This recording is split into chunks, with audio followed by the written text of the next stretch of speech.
Alright, once you've got your throttle body off, it's a good time to clean it. You might as well do it since you got it off. And in all honesty, it'll do pretty much just as much as a throttle body spacer would. I'm not picking at you guys. Just a good idea. As you see, this one has roughly 130,000 miles of gunk and mess.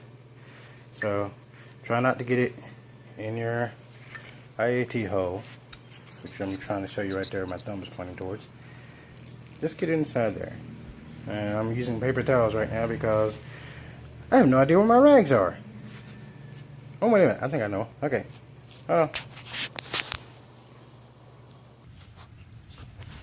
Once you've got it down here, then you can move this gasket, which is your throttle body gasket, and it should come right out.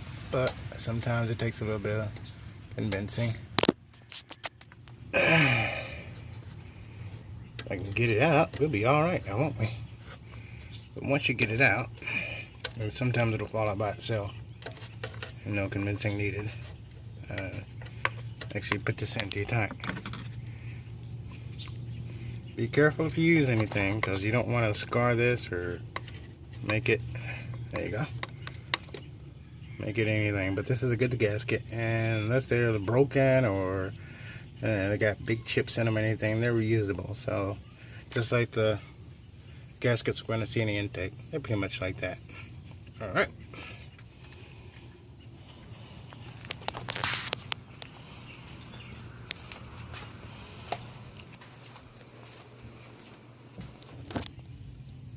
Next, it's time to remove all your hoses. This hose on top here, go ahead and move your PCV hose because you're going to move it out the way. You're going to need all the space you can to get this thing off.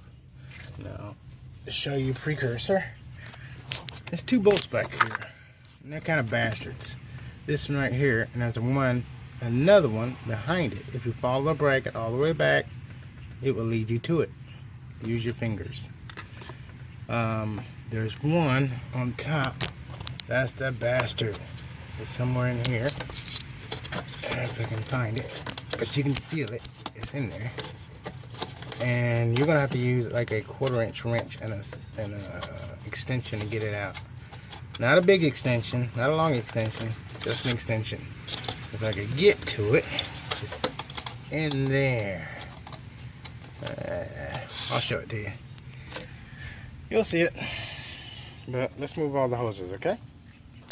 And we're going to hang them up on the hood with a bungee cord because bungee cord dry. Now we got everything out of the way. Everything else, put a bungee cord across the hood to hang all the hoses that were down here. And you have to snip some of these out and retie them with a zip tie or something because they're pretty much in there. As I was telling you, before I go this hose right here was hooked right there. Okay, it's right beside the throttle body. And there's a plug again on this wire, and you'll see it, and it has that little red tab that you'll have to push back with that skinny screwdriver I showed you, and it goes over. Now once you get this wire loose, lay it over to the side. You don't touch it until we get this thing off. Again, there's the bolt, and behind it there's another bolt, and down inside here there is the B bolt. If I can find it. Found it. It's in there. And this is what you're going to have to do. See the clearance? That's the thing that really gets me. That's why you got to use a little small screwdriver. Now luckily these things are only like 7 to 9 millimeters, which really, that's enough force to open a door that's a little bit stuck. Don't have to be tight, just have to be snug. And that's the whole secret to it. 7 to 9 millimeters and you're good.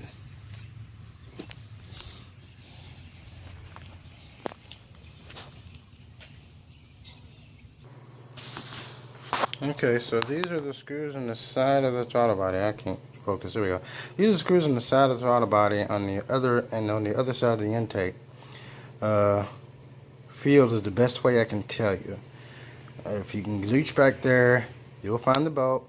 It's not that tight. And if you see, I used a 1/4-inch wrench, a 1/4-inch socket, a 1/4-inch ratchet, and I got a 1/4-inch socket to get them out. I used extension once on the one in the back.